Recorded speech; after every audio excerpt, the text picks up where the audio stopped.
Salve, minha gente! Sejam muito bem-vindas, muito bem-vindos. Eu sou Joel Machado, iniciando mais um episódio do Conexões Inerentes. Hoje chegamos ao terceiro programa da nossa série sobre comida, e depois de 2 episódios que nos ajudaram a entender a relação entre comida, história e o panorama nutricional no Brasil, hoje avançamos mais um passo nesse terreno, tocando diretamente na produção dos alimentos que chegam até a nossa mesa. Você já parou para pensar o que significa, na prática, ter uma alimentação sustentável? Qual o tamanho do impacto da alimentação nas questões do clima? Como equilibrar sustentabilidade, acesso à comida e justiça social num país como o nosso?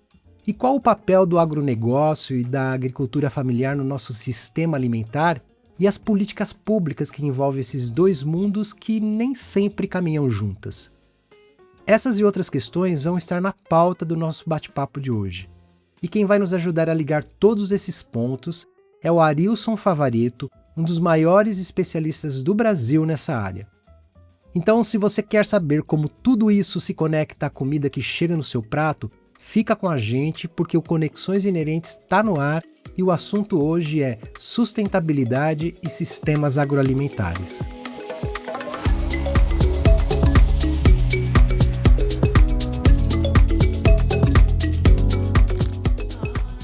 O nosso convidado de hoje, pessoal, é sociólogo, mestre em sociologia pela Unicamp e doutor em ciência ambiental pela USP. Atuou como professor e pesquisador visitante em instituições na França, Equador, Colômbia e Itália. Atualmente é professor na Universidade Federal do ABC, pesquisador e diretor científico do Centro Brasileiro de Análise e Planejamento, o CEBRAP, e professor titular da Cátedra Josué de Castro na USP. Há mais de 2 décadas, o Arilson se dedica ao estudo das dinâmicas territoriais e da sustentabilidade, com ampla experiência em pesquisa e consultoria para órgãos de governo, movimentos sociais e agências de cooperação internacional. Arilson, é uma honra e uma alegria enorme contar com a sua presença aqui no Conexões Inerentes. Super obrigado por topar esse convite e separar um tempo para essa conversa. Vai ser um privilégio poder te ouvir nesse episódio, especialmente num tema tão fundamental hoje em dia, né? Tenho certeza que essa conversa vai ampliar e muito o olhar de todo mundo sobre esse universo. Seja muito bem-vindo. E hoje vamos contar também com a participação do Décio Semensato, que é ecólogo e doutor em Geociências e Meio Ambiente, professor associado na Unifesp. Ele vai dividir comigo a condução dessa conversa com a Arilson. Então, Décio, seja também muito bem-vindo. Para a gente abrir a nossa conversa, Arilson, eu queria começar falando sobre sustentabilidade. Todo mundo fala em sustentabilidade hoje em dia, mas na prática é um conceito que envolve um monte de coisas diferentes, né? Meio ambiente, economia, cultura, modos de vida, etc. Mas quando a gente olha para o nosso prato de comida, como saber se o que a gente come é sustentável de verdade? Dá para dizer que existe um alimento 100% sustentável? E olhando para essa questão, Arilson, como equilibrar esse ideal de sustentabilidade, né, num país onde a maior parte da população precisa de comida acessível e barata? Bom, são várias perguntas e não são perguntas fáceis, mas antes de mais nada, eu queria te agradecer pelo convite, dizer que é um prazer enorme, né, estar participando de vocês, dar os parabéns a vocês por essa iniciativa, né, que aborda temas que são tão importantes para a ciência e para as pessoas. E nessa nossa conversa aqui de hoje, em especial, é um prazer conversar sobre esse tema, né, da alimentação saudável e sustentável, porque eu costumo dizer que poucos temas podem ter um impacto tão grande, né, para a saúde humana e para a sustentabilidade como a alimentação. Não é o único, né? O tema das formas de produção e de consumo de energia também tem essa mesma importância, mas no caso da alimentação, isso é muito relevante, para dar apenas alguns exemplos, né, dessa importância. A gente hoje fala bastante em mudanças climáticas, né? É um dos grandes problemas do nosso tempo. E Quando se fala em mudanças climáticas, as pessoas sempre pensam no petróleo, né? Nos combustíveis fósseis, as fontes fósseis de energia. E com razão, porque na escala global, esse é o principal vetor de emissão de gases estufa, e os gases estufa é que causam o aquecimento global, e com o aquecimento global a gente tem uma série de mudanças climáticas, entre elas os chamados eventos extremos, né? As secas prolongadas, as chuvas em excesso, as cheias, etc, etc. Mas o sistema alimentar global, ele responde na escala planetária por alguma coisa entre 30% e 35% das emissões. Ou seja, quase um terço das emissões globais vem dos sistemas alimentares. No caso do Brasil, a situação é ainda mais dramática. Quando a gente considera os chamados efeitos diretos e indiretos, né? Quando a gente fala de efeitos diretos, nós estamos falando do quê? Dos gases estufa que são emitidos diretamente com a produção, né? A emissão de gases pelo rebanho de bovinos, enfim, uma série depois a gente pode entrar em mais detalhes sobre isso. Mas tem também os chamados efeitos indiretos. Então, no Brasil, a gente ainda tem uma fronteira agrícola em movimento. Quando você vai, então, avançando pelas áreas de floresta e transformando áreas de floresta em pastagens ou em áreas cultivadas, você também tem emissões. Então, no caso do Brasil, 3/4 das emissões brasileiras, quase 75%, estão relacionadas com, direta ou indiretamente, com as atividades de produção, distribuição e consumo de alimentos. Então, não dá para pensar em enfrentar mudanças climáticas, não dá para pensar em sustentabilidade sem a gente ter uma transição da maneira como está organizado o nosso sistema agroalimentar. Então, a conexão com sustentabilidade começa por aí, né? Na outra ponta, do ponto de vista da saúde humana, a gente sempre também fala, né, de problemas que estão ligados à alimentação, o mais dramático deles, a fome, né? Só que existe uma diferença grande na maneira como se apresenta o problema da fome na sociedade hoje e como ele se apresentava meio século atrás. Meio século atrás, quando começou a modernização, né, do sistema alimentar global, o maior uso de produtos industrializados, o consumo de ultraprocessados, as comidas prontas em casa, e etc, etc. Um dos grandes problemas que a gente tinha, ou talvez o grande problema, era produzir alimentos para abastecer uma população mundial que estava crescendo muito. Então, era o problema da oferta de alimentos. Hoje não é mais esse o problema. A gente já tem produção de alimentos no mundo em quantidade suficiente para alimentar as pessoas.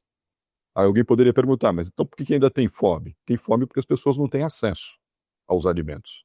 Então, no tema alimentação humana e saúde, a relação entre alimentos e saúde humana, tem sim ainda um problema da fome, mas o problema da fome não é por falta de alimentos no mundo, é pela dificuldade de acesso às pessoas a esses alimentos. O outro problema relacionado com a saúde humana tem a ver com o que a gente come, né? Paradoxalmente, muito do que a gente come hoje faz mal para a nossa saúde, né? É comprovado pela ciência, né, que a gente hoje tem uma série de doenças não transmissíveis, como a gente chama, diabetes, alguns tipos de câncer, hipertensão, enfim, existe um rol importante de doenças que comprovadamente têm relação com o nosso padrão de consumo alimentar.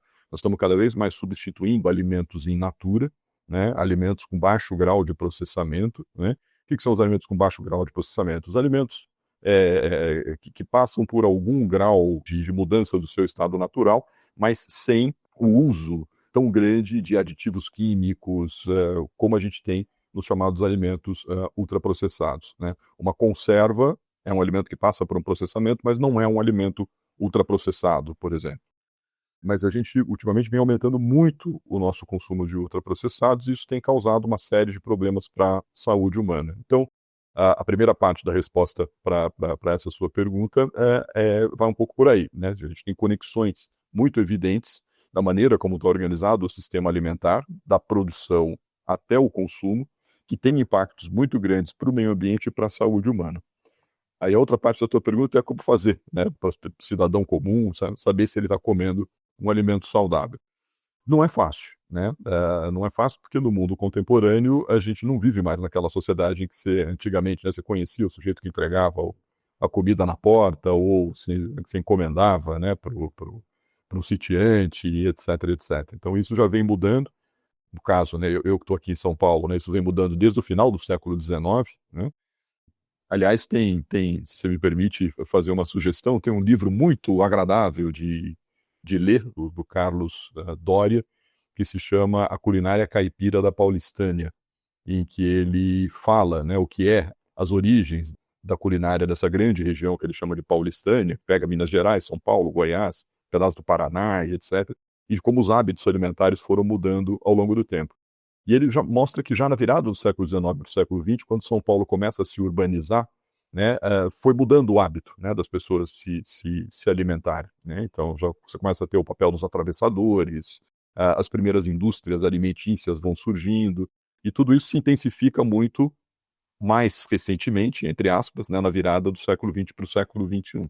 Então, é muito difícil para a gente, porque a gente não sabe exatamente a origem daquilo que a gente come. Mas tem uma primeira questão fundamental, que é a seguinte: evitar o consumo de ultraprocessados. Né? Então, se tem alguma coisa que está longe da ideia de sustentabilidade, são os chamados ultraprocessados. Né? Essa ideia de ultraprocessados foi introduzida pelos colegas da Faculdade de Saúde Pública da USP. Hoje, isso é uma classificação aceita mundialmente. Né? E como é que você faz para saber se você está comendo ultraprocessados ou não? Às vezes é só bater o olho, certo?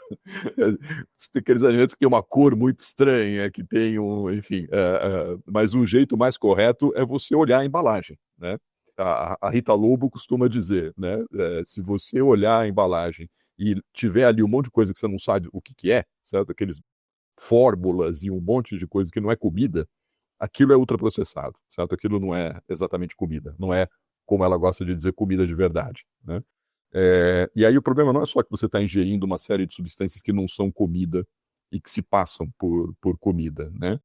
Esse alimento também consome muita energia, ele viaja muito de um lugar para outro, então o impacto para a saúde humana e o impacto ambiental também é ruim. Aí a outra recomendação é a gente comer, sempre que possível, né, os alimentos in natura, com baixo grau de processamento, e ter uma alimentação diversificada. Isso não é muito simples, porque você não consegue, batendo o olho, né, saber se aquela verdura, aqueles legumes que você está comendo, quanto tem de agrotóxico ali, quanto não tem. Então, aí a melhor coisa, se for possível, é você procurar um alimento orgânico, é você procurar um alimento que você conhece a origem, de onde ele vem, quem é o produtor e daí por diante. Mas a gente sabe, para a gente que está, né, em cidades grandes, como imagino seja o caso da maior parte das pessoas que estão nos ouvindo, às vezes isso é difícil. Então, a gente nunca, e aí para terminar, a minha preocupação nunca é, quando eu estou comendo, por exemplo, é dizer, bom, isso daqui é 100% sustentável? Provavelmente a resposta vai ser não, mas o importante é a gente tentar evitar, tanto quanto possível, aquilo que a gente sabe que está longe, né, sabidamente distante da ideia de sustentabilidade. Eu entrevistei um historiador e olha que interessante, né? Ele comentou que no começo do século existia, não sei se em São Paulo, mas em alguns lugares do Brasil, feijoarias. Você sabia disso, Arilson? Porque você cozinhar um feijão era muito complicado, né? Sim. Não tinha panela de pressão, né? E as pessoas não consumiam. Então, inventaram, assim, lojas que já deixavam o feijão meio que cozido e a pessoa ia lá e comprava, né? Mas não deu muito certo pelo jeito, né? Mas eu acho que a gente tá recuperando algumas coisas no hábito de comer, né? Não é bom, mas é compreensível, né, que os ultraprocessados tenham tido o seu auge, né, vamos dizer assim. É isso, a gente estava no auge da sociedade industrial, a gente estava num período em que a gente tinha muito problema de saúde dos alimentos, né? E aí as pessoas comprar um alimento industrializado era um sinal de que aquilo tinha passado por algum tipo de fiscalização. Foi talvez a primeira geração inteira, vamos dizer assim, né, em que a gente teve um ingresso massivo das mulheres no mercado de trabalho, e aí você tem uma questão delicada, né, que é o tempo de cozinhar em casa. Então, tudo isso facilitou a expansão dos ultraprocessados. Mas agora nós já estamos num outro momento, né? E aí hoje, então, as pessoas conhecem essas conexões que elas não conheciam antes, né, entre o que a gente come e a saúde humana.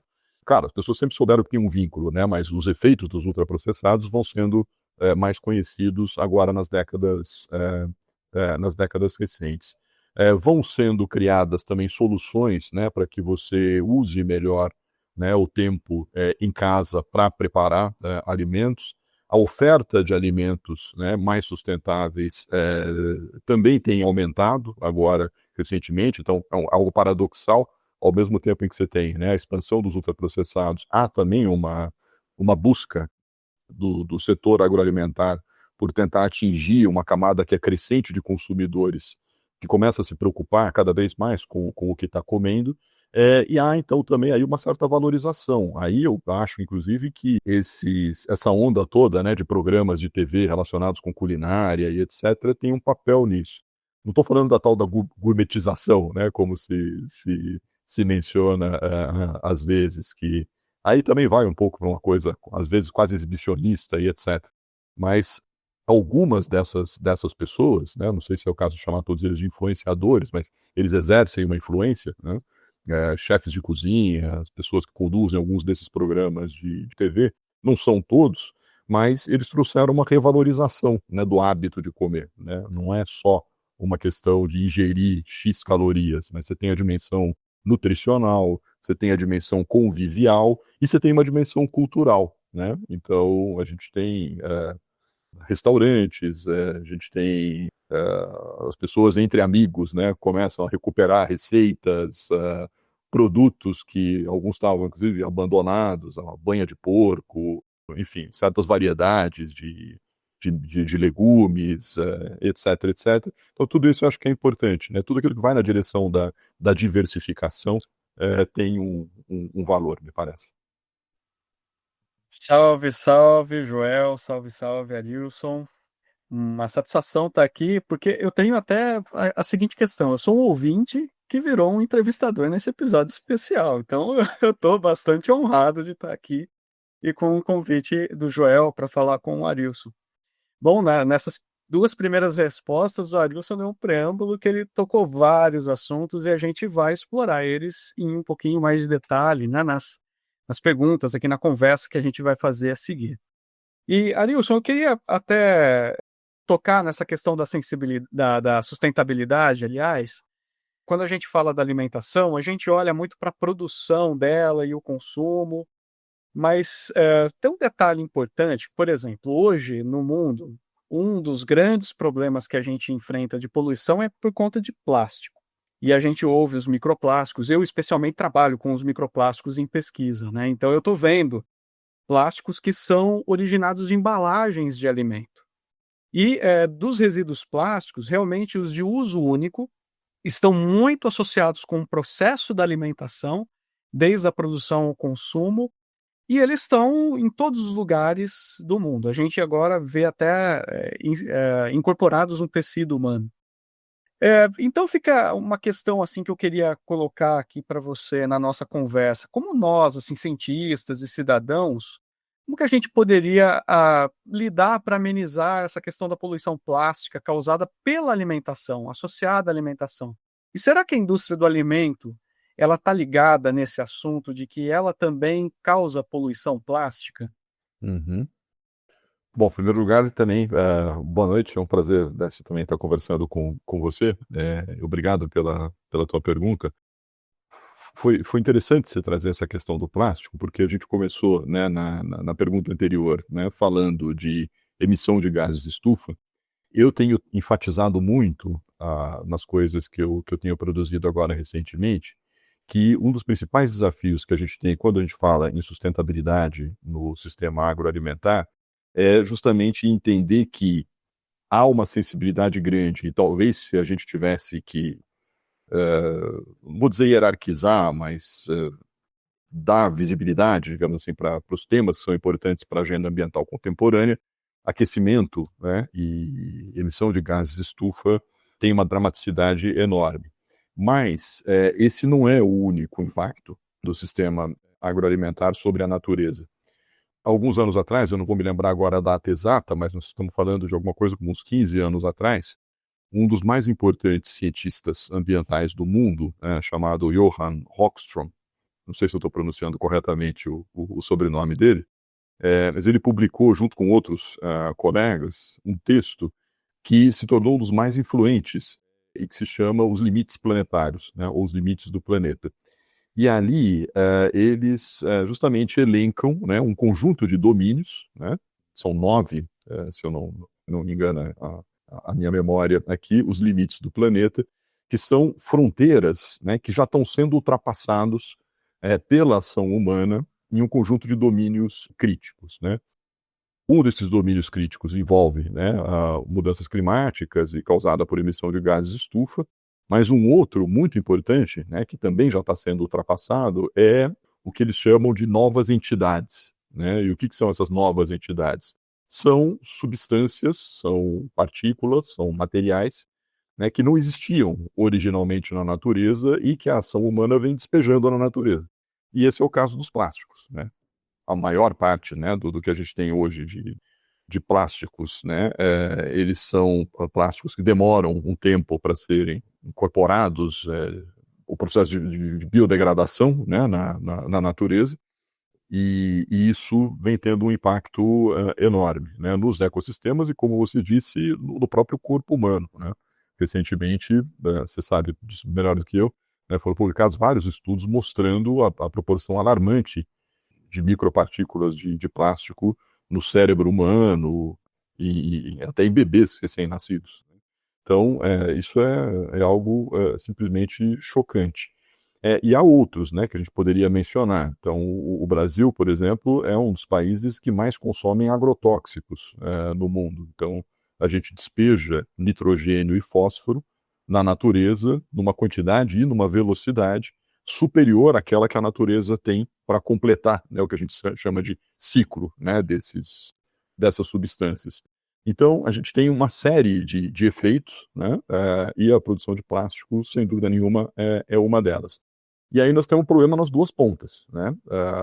Ainda a gente precisa melhorar muito a consciência dos consumidores, né, em relação ao uso de plásticos.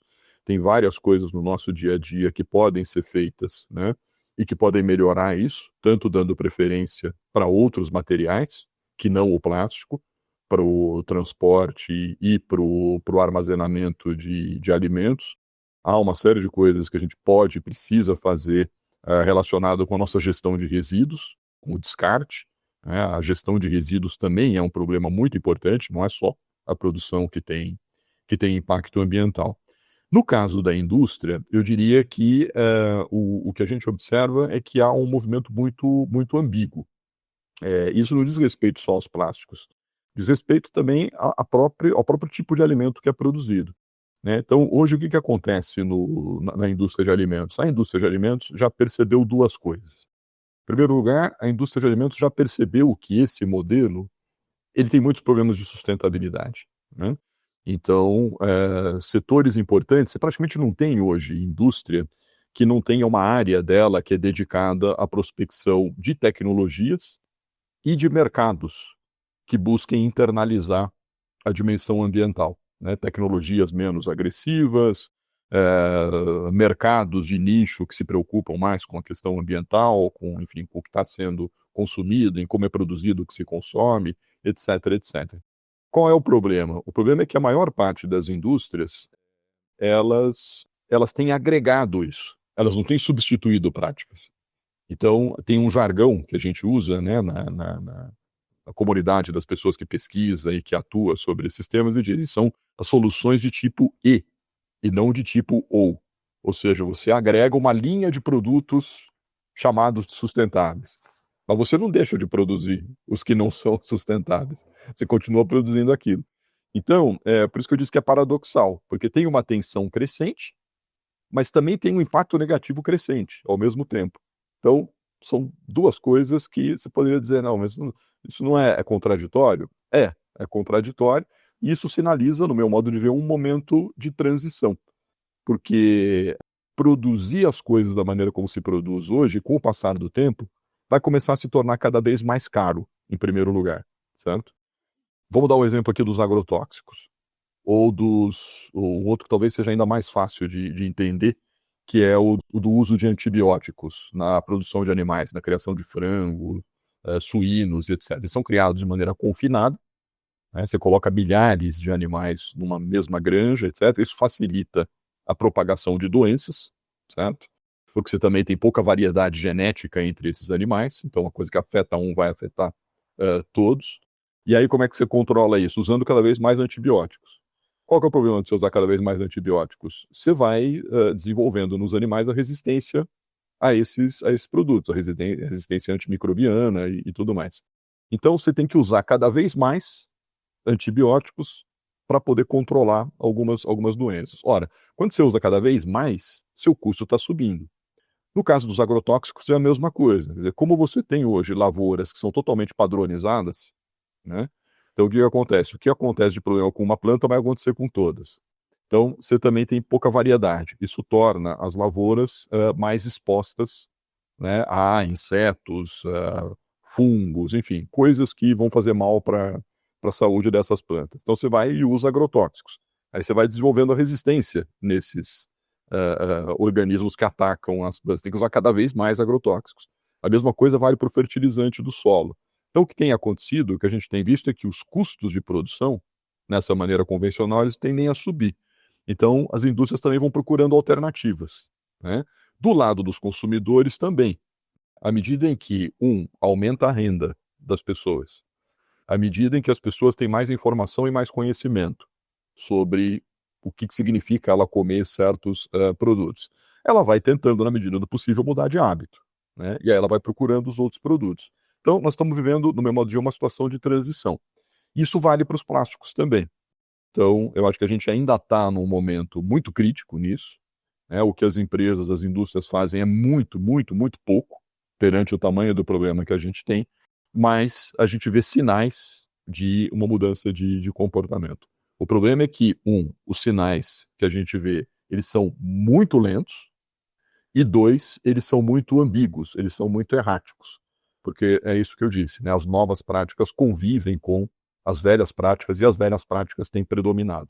Então é por isso que a gente precisa de mudanças na regulação, na fiscalização e tudo isso para poder acelerar essa transição. Bom, Arilson, como a gente está falando, né, tocando nesse assunto da alimentação, eu acho que é impossível a gente não falar sobre o agronegócio no Brasil, né? O agronegócio brasileiro é gigante, ele movimenta bilhões e sustenta aí uma imagem, né? Coloca o Brasil como uma potência agrícola, né? Representando uma fatia enorme aí do PIB e das exportações. Agora, será que esse sucesso econômico todo conta a história completa?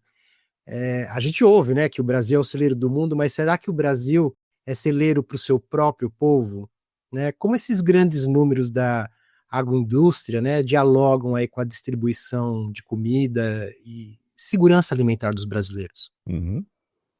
Eu sou pesquisador, né? Eu estou atualmente exercendo a posição de professor titular na Cátedra Josué de Castro da USP. Eu sou professor da Federal do ABC, mas estou agora num período como pesquisador visitante e exercendo essa posição de professor titular da Cátedra Josué de Castro. Na Cátedra Josué de Castro, a gente tem usado uma categoria, né, uma ideia, para tentar traduzir um pouco o que, no nosso modo de ver, é o traço mais marcante do sistema agroalimentar contemporâneo global e brasileiro em particular. A gente tem usado a expressão tripla monotonia do sistema agroalimentar.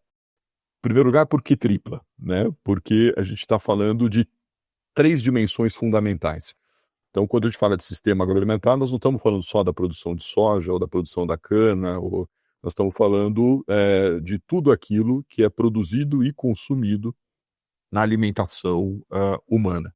E a primeira dimensão disso, então, hoje é a produção de grãos, né? Que no Brasil é o nosso principal produto de exportação, a soja. A gente vem tendo nos últimos 50 anos, né, um crescimento continuado da produção de soja no Brasil.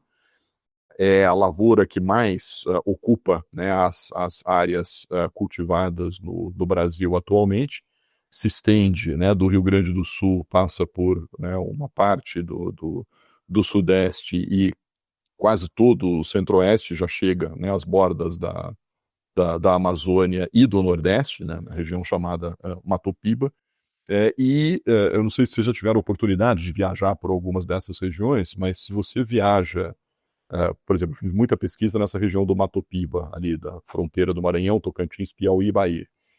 E às vezes você viaja horas, literalmente horas, vendo só uma coisa, certo? Você vê o azul do céu, você vê o marrom, uma cor, né, da bege das lavouras de soja, dependendo do momento em que ela está, ou verde, né, se é o momento em que ela está ainda verdinha e crescendo, e um fio contínuo aí o marrom da estrada. Horas, uma mesma paisagem, né? Por isso a gente usa a expressão monotonia. E principalmente, né, a gente viaja horas sem muitas vezes enxergar uma única pessoa, porque são cultivos que empregam muito pouca gente, né? Existe um pouco esse mito de que não, quem gera empregos no Brasil é o agronegócio, etc, etc, mais ou menos, né? Nós acabamos de publicar, o ano passado, um relatório publicado pelo SEBRAP, tem um capítulo que mostra a dinâmica das ocupações no meio rural, e a coisa é um pouco mais complexa. Tem determinadas culturas em que você tem um aumento da ocupação de trabalho e tem outras em que você diminui, né?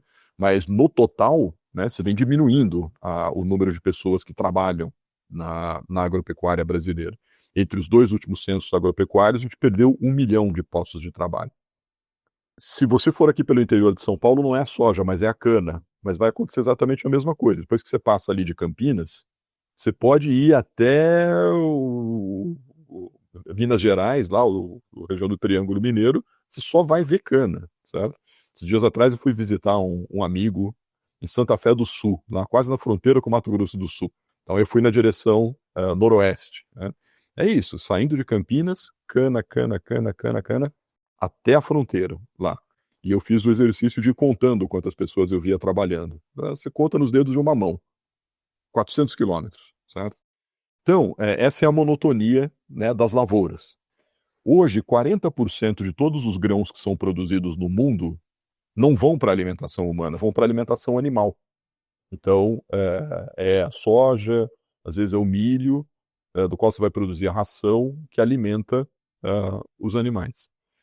A segunda monotonia que a gente tem é justamente a monotonia da produção animal, né? Então, aí a gente tem, no caso da produção de carne bovina, né, a gente tem um grande problema no Brasil, que é a subutilização das pastagens, né? Então, a gente poderia produzir a mesma quantidade usando muito menos área, mas não se faz isso por quê? Porque você tem também uma dinâmica de especulação de terras na fronteira, né? Então, se transforma primeiro as áreas de floresta em áreas de pastagem, aí isso já valoriza as terras, e depois tem a soja, e aí você completa o ciclo, né? Madeira, pecuária e a produção de grãos.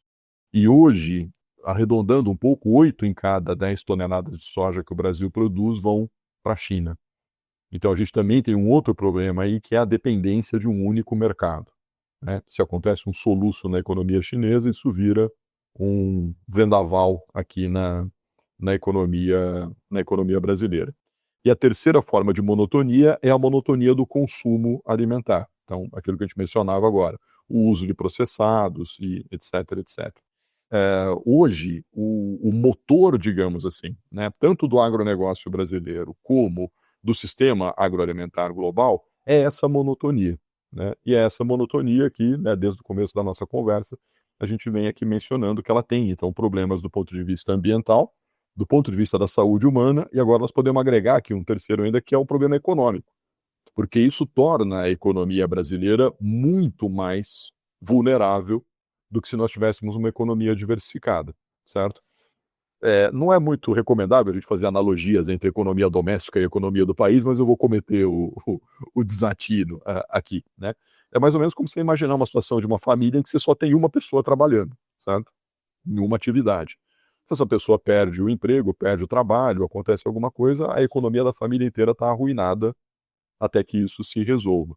Então, quando a gente tem economias especializadas, né, crescentemente especializadas, como é o caso da economia brasileira, a participação da indústria na economia brasileira já foi quase 3 vezes o que ela é hoje, né? Nos anos 80. O Brasil passou por um processo de industrialização muito importante, né? Desde os anos 30, acentuadamente a partir dos anos 50 até os anos 80. Dos anos 80 para cá, a participação relativa da indústria vem caindo, né? E a gente, alguns anos atrás, chegou no nível mais baixo. A gente voltou no nível que a gente tinha nos anos 40 do século passado. Ali na casa dos 12%, 13%, aproximadamente. Então, a economia brasileira vem dependendo dessa exportação de commodities e, ao contrário do que diz o pessoal do agronegócio, isso é ruim para a economia brasileira, porque isso deixa a economia brasileira externamente mais vulnerável e, internamente, a gente vai priorizando atividades que têm pouca capacidade de incluir as pessoas na vida econômica. Aí depois você ouve alguém falar, mas agora o governo só pensa em Bolsa Família e as pessoas não querem trabalhar e etc, etc. Bobagem, certo? A pergunta aqui que você tem que fazer é a seguinte: que tipo de emprego nós estamos criando para a população brasileira? Eu tenho certeza que se alguém tiver a oportunidade de ter um emprego razoável, né, em termos de dignidade, em termos de receber um salário, não estou dizendo que a pessoa receber um salário fantástico, mas as pessoas não gostam de depender do Bolsa Família, mas as pessoas querem ter um emprego digno, né? Uma vez eu estava numa reunião e a pessoa falou, não, agora a pessoa não quer mais capinar um terreno por R$10. E eu disse para o sujeito, você capinaria um terreno embaixo desse sol? A gente estava, se não me engano, no Maranhão, por R$10? Não. Então por que você quer que alguém faça isso? A não ser que ele realmente só tenha essa alternativa. Então essa é a questão. Quer dizer, nós estamos produzindo uma economia que é altamente especializada internamente, que concentra a renda, né? Porque essa produção ela é feita predominantemente em grandes propriedades e que não gera empregos de qualidade. Então, internamente e externamente, não é bom para o Brasil essa ideia de ter uma economia dependente do agronegócio. É muito importante dizer o seguinte, isso não quer dizer que o agronegócio não é importante. Ele é importante para o Brasil, certo? Eu não estou entre aqueles que diz morte ao agronegócio e etc. Não, eu digo, em primeiro lugar, tem que diminuir essa empáfia, certo? Então, diminuir a empáfia significa dizer o seguinte, às vezes o pessoal do agronegócio diz, porque o Estado, o governo atrapalha, nós produtores rurais carregamos o Brasil nas costas. Primeira coisa, nós temos que introduzir aí um elemento de história, certo? Porque o moderno agronegócio brasileiro foi criado pelo Estado brasileiro. Ali nos anos 60 e nos anos 70, se não fosse o Estado brasileiro formou uma geração inteira de engenheiros agrônomos, mandou estudar no exterior, trouxe de volta, criou uma coisa chamada Embrapa, que é uma das principais empresas de pesquisa agropecuária do mundo, é um verdadeiro patrimônio do Brasil, certo? Totalmente criada e mantida com recursos públicos. O governo brasileiro não só pesquisou como fazer uma agricultura tropical, certo? Mas o governo brasileiro financiou também que os produtores usassem essas tecnologias. Então o Brasil, naquele momento, criou uma rede de empresas públicas de assistência técnica e extensão rural para disseminar essas tecnologias gratuitamente, né, que uma empresa pública também tinha produzido gratuitamente para esses produtores, gratuitamente entre aspas, porque com recursos públicos, com dinheiro público, etc. Mas foi o Estado brasileiro quem fez isso. E mais, o Estado brasileiro cria uma coisa chamada um Sistema Nacional de Crédito Rural para subsidiar a adoção dessas tecnologias. Então, por isso que eu digo, é uma invenção do Estado brasileiro. Porque o Estado brasileiro patrocinou o saber fazer da produção de tecnologias, o uso dessa tecnologia e a transformação disso num novo padrão. É verdade que hoje você tem pesquisa sendo feita pelo setor privado, é verdade que o setor privado tem assistência técnica privada e tudo mais. Agora, não existiria a moderna agricultura brasileira se não fosse o investimento público. Então, essa modernização toda, ela é um patrimônio da sociedade brasileira. Agora, o que acontece? Aquilo que nós estávamos conversando instantes atrás. Quer dizer, o problema hoje não é mais aumentar a produção e exportar cada vez mais, certo? Então, o Brasil precisa se preparar para um contexto de mudanças climáticas. Hoje, a gente já tem áreas no Brasil em que está se tornando inviável produzir. Porque se tem menos chuva, então tem menos disponibilidade hídrica, só dá para produzir com irrigação, mas irrigação custa. Então, a competitividade diminui. Você tem outras áreas que estão, enfim, passando por outros tipos de problemas, mas nós temos uma mudança, inclusive no mapa produtivo no Brasil. Então, o que eu estou querendo dizer o agronegócio brasileiro, ele também está nessa situação paradoxal que eu mencionei instantes atrás. Uma parte do agronegócio brasileiro é negacionista, certo? Diz, esse papo de mudanças climáticas não existe, isso é invenção de ambientalista, o ambientalista é inimigo nosso, não temos que dar bola para isso. O Brasil já faz uma agricultura sustentável, eles dizem, né, porque a gente faz plantio direto, porque a gente, enfim, tem algumas tecnologias que são inovadoras do ponto de vista ambiental, e estamos no caminho certo, nós vamos alimentar o mundo. Esse é um discurso totalmente ingênuo, certo? Agora, a gente também não pode cair no outro extremo, que é achar que todo mundo no agronegócio brasileiro é negacionista. Isso também não é verdade, né? Porque a gente tem uma parte importante do setor que ainda talvez seja minoritária, mas é uma parte que vai ter que ser cada vez maior, porque as mudanças climáticas vieram para ficar, porque as mudanças nos mercados vêm para ficar. Então, essa outra parte, ela está percebendo que, ou por necessidade, porque os seus custos de produção estão subindo, porque os eventos extremos estão se tornando cada vez mais constantes, porque os mercados internacionais estão cada vez mais exigentes, esse é um outro fator importante, né? As regras comerciais estão mudando, as regras de financiamento estão mudando, né? E eles vão exigir cada vez mais, e não menos, compromisso ambiental do Brasil e dos produtores brasileiros. Então eles estão se adequando, né? Alguns por necessidade, outros por raciocínio de mercado, não importa. Mas o que importa é que tem muita coisa interessante acontecendo também no agronegócio. O que a gente precisa fazer? A gente precisa fazer com que esse segundo grupo seja cada vez maior e que o primeiro grupo progressivamente deixe de existir, né? Se converta no segundo. Então, terminando um pouco, né, não é bem uma resposta, mas um diálogo, né, com a tua pergunta, eu acho que é isso. Quer dizer, eu acho que o agronegócio brasileiro tem uma importância, vai continuar tendo uma importância, mas essa ideia de celeiro do mundo, ela é muito ingênua, ela é muito setenteira, né, muito anos 70, certo? O panorama da produção no mundo também está mudando, né? Nós vamos ter uma expansão da produção agropecuária na África nas próximas décadas. Nós temos uma coisa que nós não falamos aqui ainda agora, que é o tema das mudanças demográficas, né? Então, o mundo não vai estar a população mundial não vai estar em constante expansão, como esse discurso do celeiro do mundo às vezes coloca, certo? Nós estamos hoje aí com em torno de 8 bilhões de pessoas no planeta, e o que as projeções do Serviço Demográfico da ONU dizem é que no final desse século agora, portanto, essa geração que já está nascendo agora, né, nós vamos ter uma estabilização da população mundial, na casa dos 11 bilhões de habitantes. É muito, certo? Ainda vai crescer 2, 3 bilhões, vai, mas já é um ritmo muito inferior ao que a gente teve ao longo do século XX. E principalmente alguns países, a China, por exemplo, né, que hoje é o principal destino dessas exportações agropecuárias brasileiras, a população da China já está começando a diminuir. Na China as coisas mudam muito rápido. Pode ser que daqui a pouco o governo chinês volte a estimular um crescimento demográfico, mas a projeção agora é de uma diminuição significativa da população chinesa nas próximas décadas. Isso pode, inclusive, ser parte da estratégia chinesa de enfrentamento das desigualdades. Então, quer dizer, os mercados globais estão mudando muito. Você tem novas regiões produtoras, você tem mudanças importantes acontecendo no destino das exportações brasileiras e você tem uma mudança grande nas regras de comércio internacional. Tudo isso vai impactar muito o agro brasileiro. E, infelizmente, né, a gente ainda tem muitas vozes conservadoras no agro brasileiro. Mas a gente tem também alguns setores que são sensíveis a isso, né? Vamos esperar que esses setores sensíveis sejam mais volumosos no próximo período, por conhecimento ou por necessidade.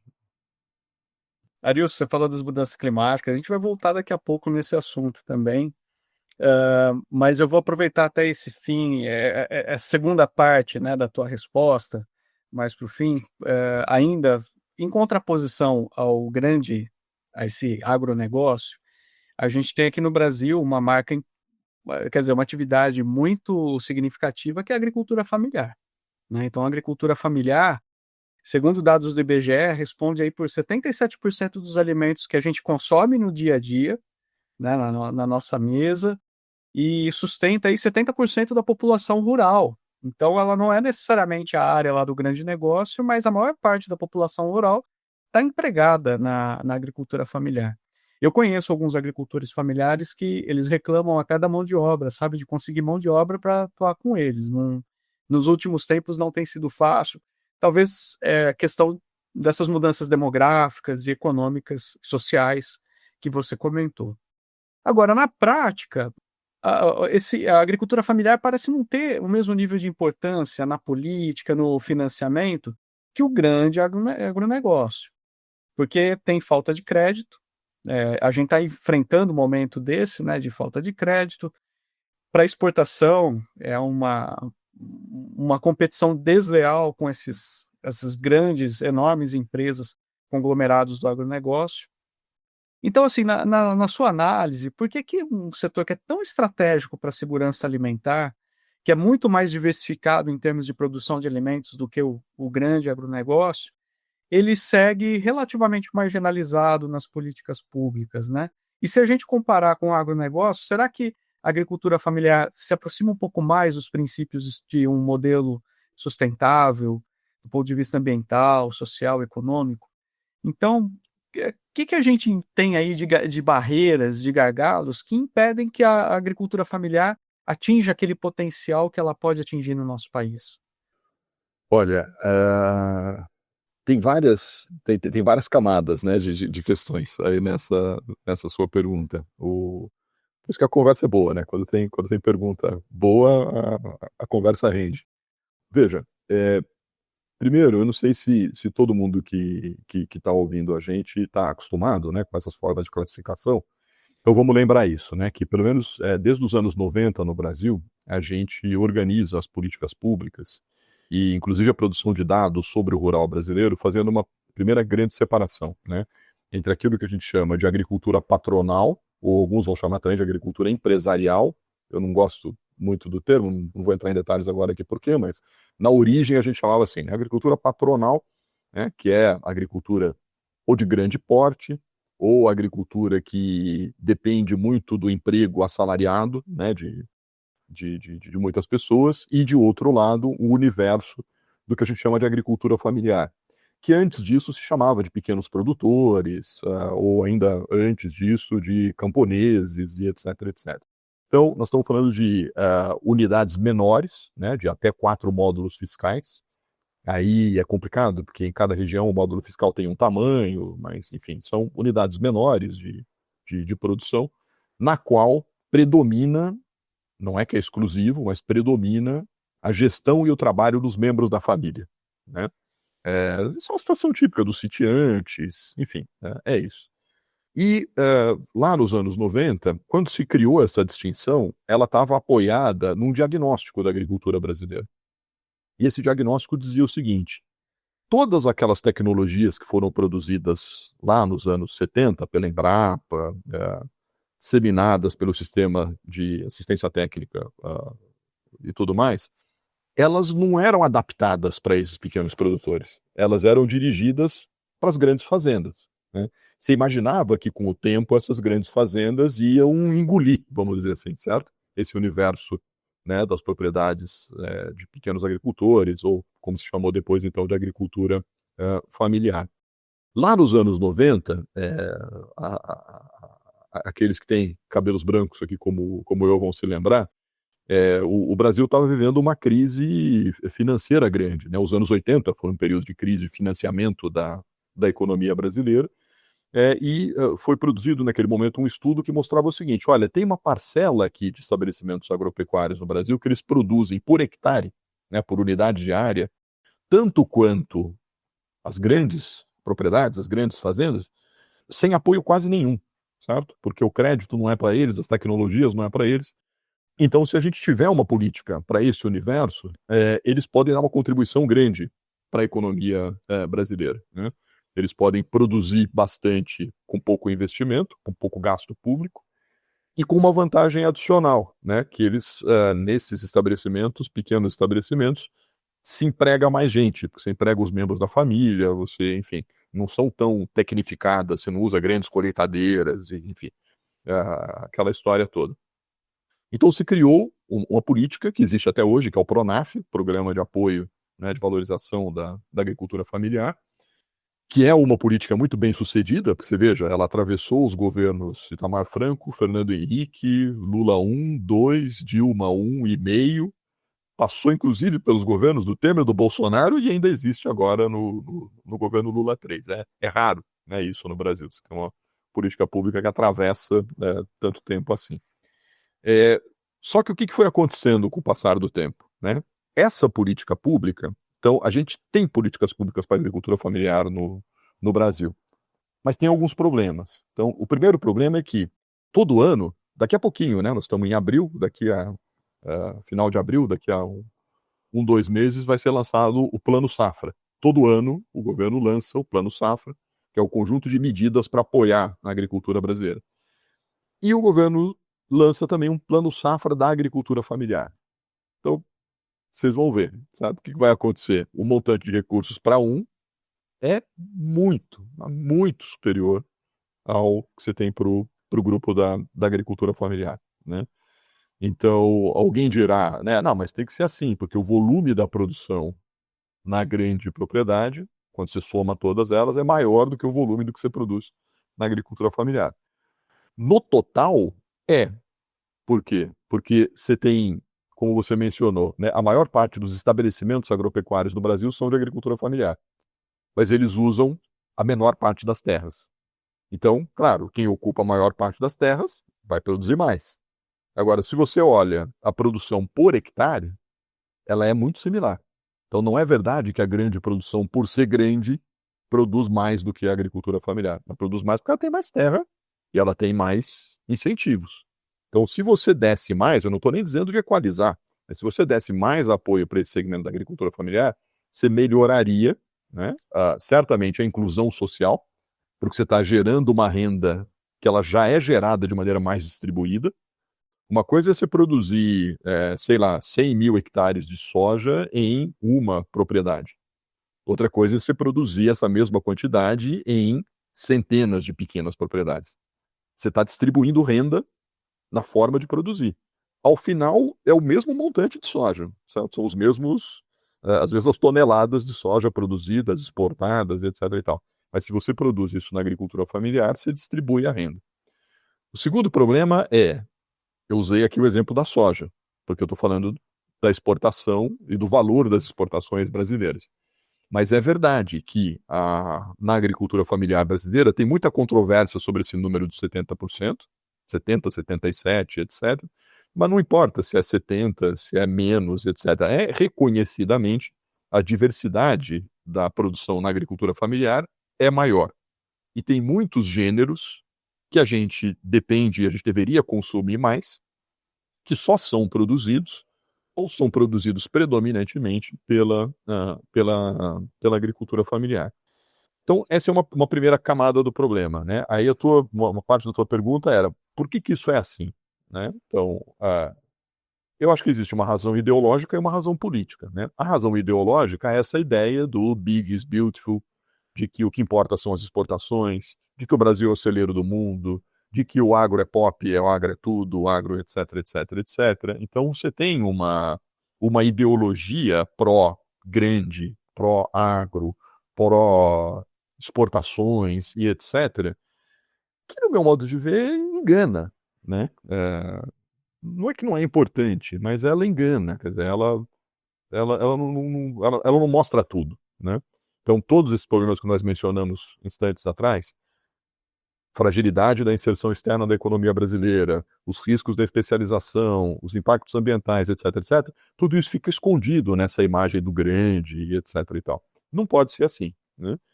O outro problema é político, né? Quem é o maior, entre aspas, partido no Congresso Nacional? A bancada ruralista, certo? É metade do Congresso Nacional, é mais da metade do Congresso Nacional. Então, é óbvio que aí você vai ter um jogo de interesses. Certo? O governo precisa aprovar coisas no Congresso, isso é do jogo democrático. O Congresso é controlado por certas forças, essas forças vão influenciar a pauta do governo. Tá? É importante fazer um parênteses aqui. Você tem muita gente também, digamos assim, na esquerda, nos setores progressistas, etc., que gosta dessa ideia do grande, das exportações, do Brasil grande, adora a China, etc, etc. Então, tem vários problemas aí que estão relacionados também à dimensão política. Agora, nós precisamos colocar um grãozinho de sal também, já que nós estamos falando de alimentação, né? Vou colocar um grãozinho de sal, um grãozinho de pimenta, no que a gente chama de agricultura familiar brasileira. Então, eu participei de um seminário organizado agora mês passado pelos colegas da Universidade Federal do Rio Grande do Sul, uma parceria com a FAO, a Organização das Nações Unidas para a Agricultura e Alimentação, e pelo IICA, o Instituto Interamericano de Cooperação Agrícola, que é a agência, digamos assim, né, da Organização dos Estados Americanos, que trabalha com temas de agricultura, e era um seminário para avaliar os 10 anos. 10 anos atrás houve uma efeméride, foi decretado, né, o chamado Ano Internacional da Agricultura Familiar, justamente para chamar a atenção, né, da importância desse setor e etc. E nós estamos agora exatamente no meio da década da agricultura familiar, né, das Nações Unidas, que é justamente uma maneira de chamar a atenção da sociedade para a importância desse grupo. E aí a gente fez um balanço. Eu disse, olha, o balanço, por um lado, ele é bom, porque, claro, dá mais visibilidade, chama atenção e etc., mas nós temos que olhar para a metade vazia do copo, certo? E a metade vazia do copo nos diz o seguinte, nós estamos perdendo o jogo até aqui, certo? Ou seja, o número de pessoas ocupadas, né, nos estabelecimentos familiares vem diminuindo, e pior, quer dizer, tem uma espécie de contraindicação, né, das reivindicações da própria agricultura familiar. Aquele programa que foi criado lá nos anos 90, e que eu mencionei agora dizendo que é um caso de sucesso, porque ele atravessou já 3 décadas, ele hoje financia predominantemente o quê na agricultura familiar? Produção de soja. Então, esse programa ele não está chegando para os agricultores familiares, como a gente chama, né, os mais vulneráveis, né, os de menor renda, né, e ele está estimulando que os agricultores familiares produzam usando o mesmo padrão tecnológico das grandes fazendas que produzem soja. Então tem alguma coisa errada aí. Então, uma das coisas que eu disse para eles lá naquela ocasião não é que a distinção entre agricultura familiar e patronal não faz mais sentido, ela faz. Mas ela já é insuficiente para a gente organizar as políticas públicas. Então, mesmo no interior da agricultura familiar, a gente tem que melhorar o desenho dos programas e a gente tem que incentivar um outro tipo de práticas. Pegando esse gancho que você falou agora sobre a agricultura familiar, Arilson, o atual governo Lula reinstituiu o Ministério do Desenvolvimento Agrário, que na prática é um Ministério da Agricultura Familiar, né? Você colocou aqui para a gente um pouco do histórico aí das políticas públicas para esse segmento que, de certa forma, é muito marcada por tensões com o agronegócio, né? Como você vê o papel do Ministério do Desenvolvimento Agrário no sentido de fortalecer a agricultura familiar? Considerando aí, né, um ambiente de gestão que tem um outro ministério, que é o Ministério da Agricultura, que tradicionalmente sempre teve como foco o agronegócio. Na sua visão, como essas duas gestões têm se articulado? Eu vejo, né, em alguns momentos, uma tentativa, né, do ministro Paulo Teixeira. Eu acompanho, né, o ministro Paulo Teixeira antes dele ser ministro, e me pareceu sempre um político muito sensato, muito comprometido, né, à origem, né, dele como político, com movimentos sociais, com movimentos populares e etc. Então, do ponto de vista da sensatez, eu acho que ele tem feito algo que é importante, que é dizer o seguinte, olha, aonde é possível, tem que se buscar uma atuação de Estado no tema da agricultura. Então, isso exige que o ministro do Desenvolvimento Agrário e o ministro da Agricultura sentem na mesma mesa, busquem convergência entre as suas ações e daí por diante. Então, eu acho que eu vejo ele tentando fazer isso, e eu acho que isso é um movimento importante. Eu acho que não, eu acho que essa coisa de você ter 2 ministérios, ela tem efeitos ambíguos. Eu não tenho uma posição fechada sobre se eu acho isso bom ou não. Eu acho que no passado isso foi muito bom. Claro, eu acho que hoje em dia, se você transformar o Ministério do Desenvolvimento Agrário numa secretaria do Ministério da Agricultura, ele vai ser fagocitado por conta da importância política do agro e etc. Mas eu não posso deixar de dizer também que esse arranjo ficou um arranjo confortável para o agronegócio convencional.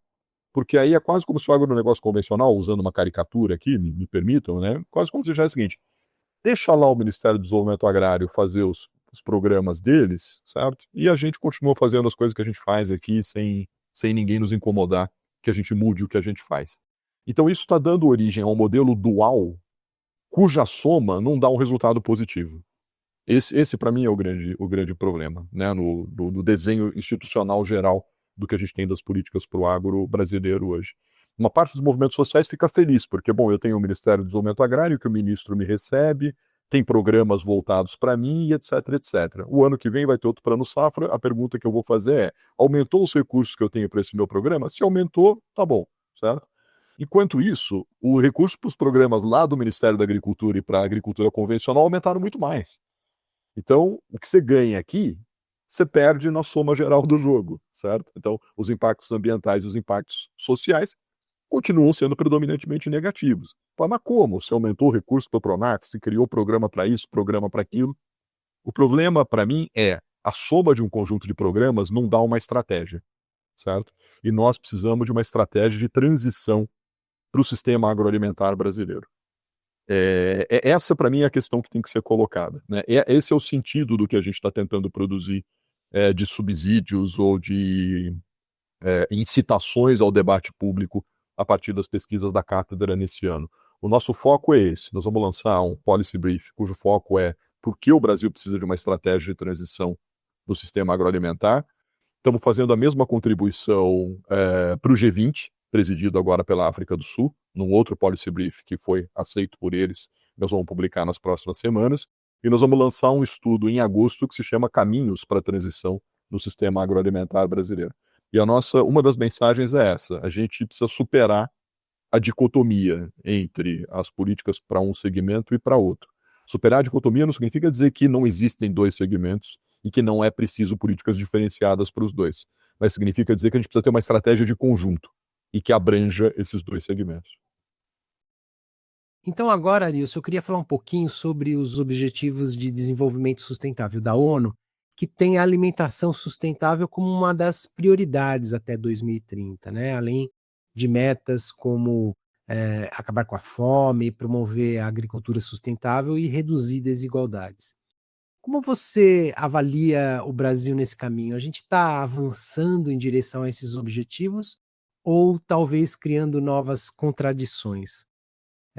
Eu vou te dar um exemplo, né, em relação a esse meu pensamento em relação às contradições. O país reduz a desnutrição, mas aumenta o uso de agrotóxicos, amplia a produção de alimentos, mas concentra terras. Como que a gente pode equilibrar essa equação? O essencial do diagnóstico está mesmo na tua pergunta, né? A gente tem tido alguns progressos, né? A diminuição da fome agora nos anos recentes, né? Ali na segunda metade, né, da década passada, a fome tinha voltado a crescer. Agora, né, sobretudo por conta mesmo das ações do governo brasileiro, nos últimos 2 anos a gente tem aí, né, os sinais de que isso vem sido revertido, mas ao mesmo tempo a gente tem uma piora de outros indicadores, né? A desigualdade, tudo indica, está crescendo.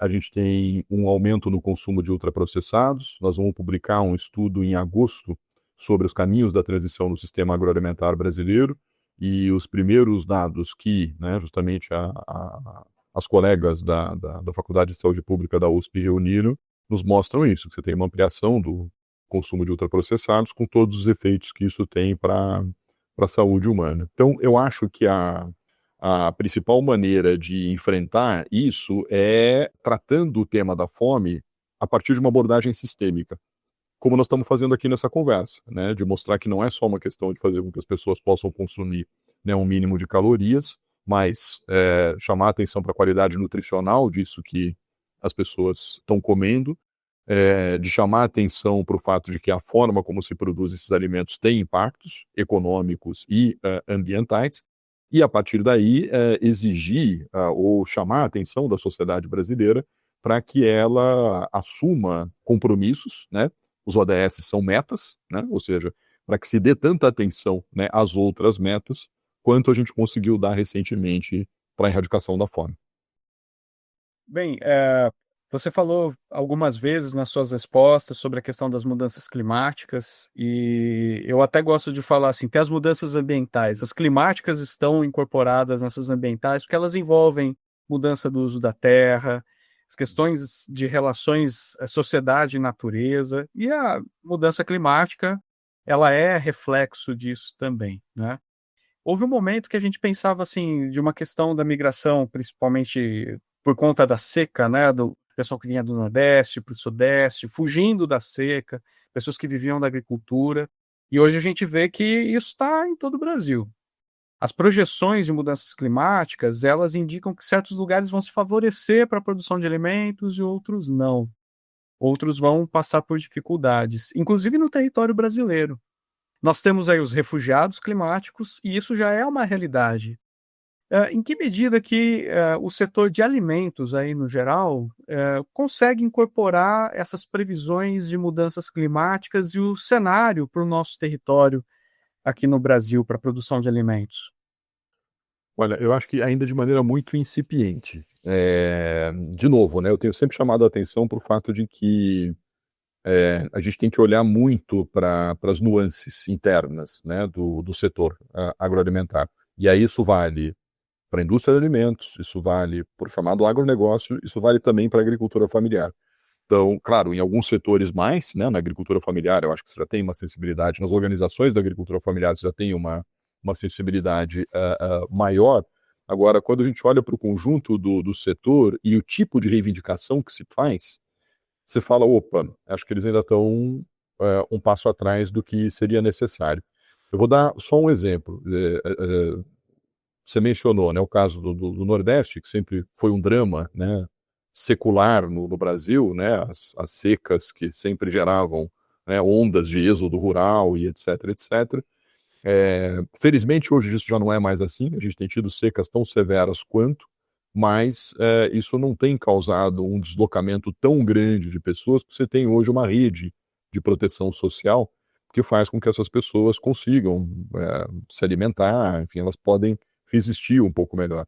Você tem políticas, né, como a política das cisternas no Nordeste, que já é algo que dialoga com esse contexto, né, de escassez hídrica. Então são soluções de baixo custo e que estão voltadas a enfrentar esse tipo de cenário.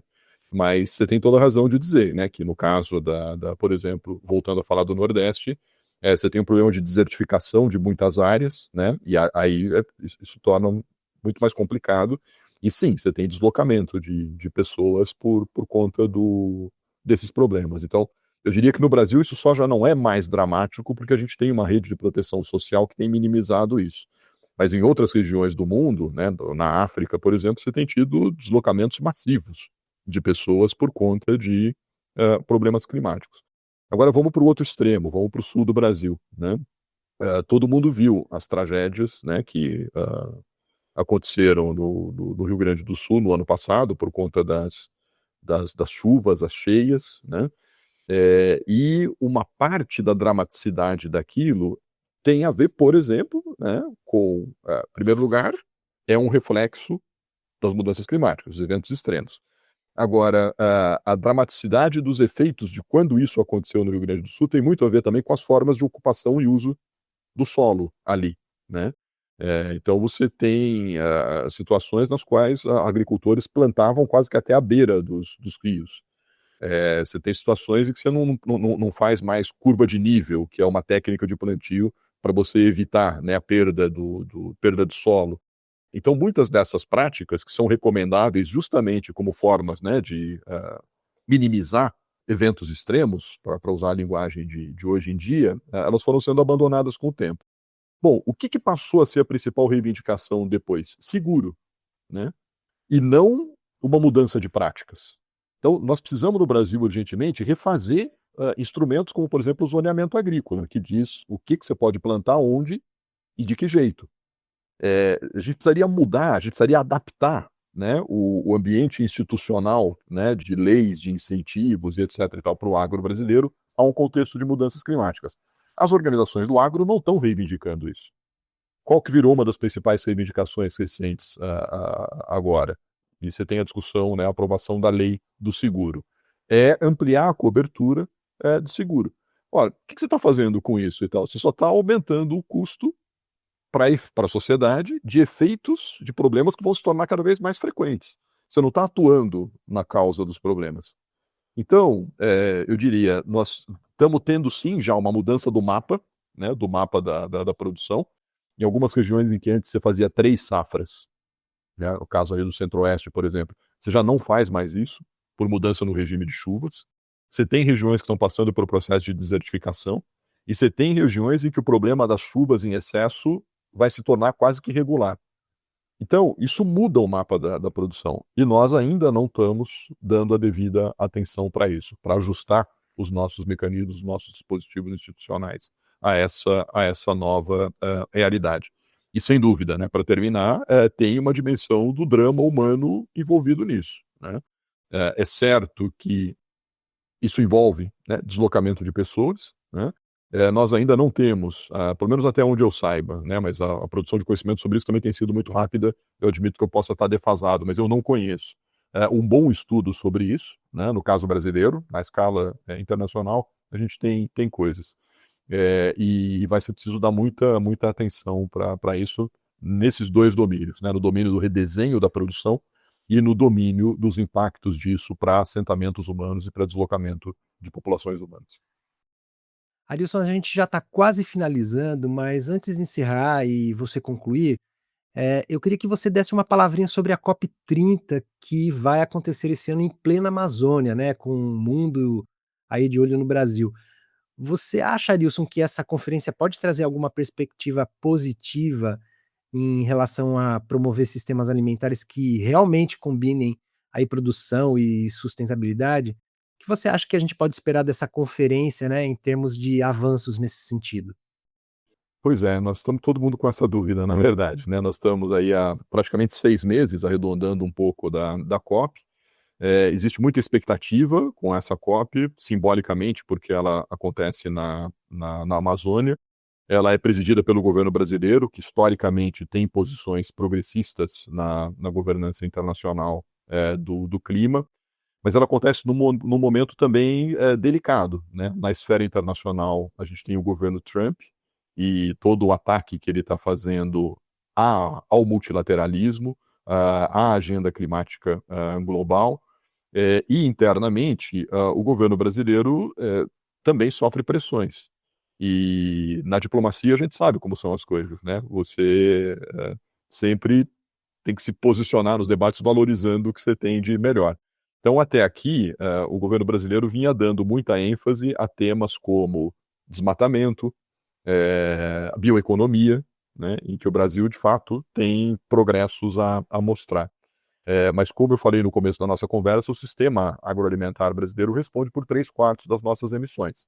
Na escala global, essa proporção é menor, né, mas nós precisamos ver como o governo brasileiro vai conduzir as negociações, né, qual é o lugar do sistema agroalimentar nessa nova estratégia e, principalmente, o pós-COP é muito importante, porque aí é que a gente vê como vão ser implementados os programas que vão permitir com que os países cumpram com os compromissos que eles estão anunciando agora, né?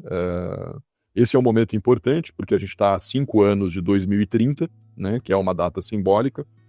O Acordo de Paris completa 10 anos agora, esse ano, né, aqui no Brasil, e é o momento agora de revisão dessa estratégia global de enfrentamento do clima. Então, há muita expectativa e ainda muita dúvida sobre qual é o sentido e quão longe a gente vai conseguir.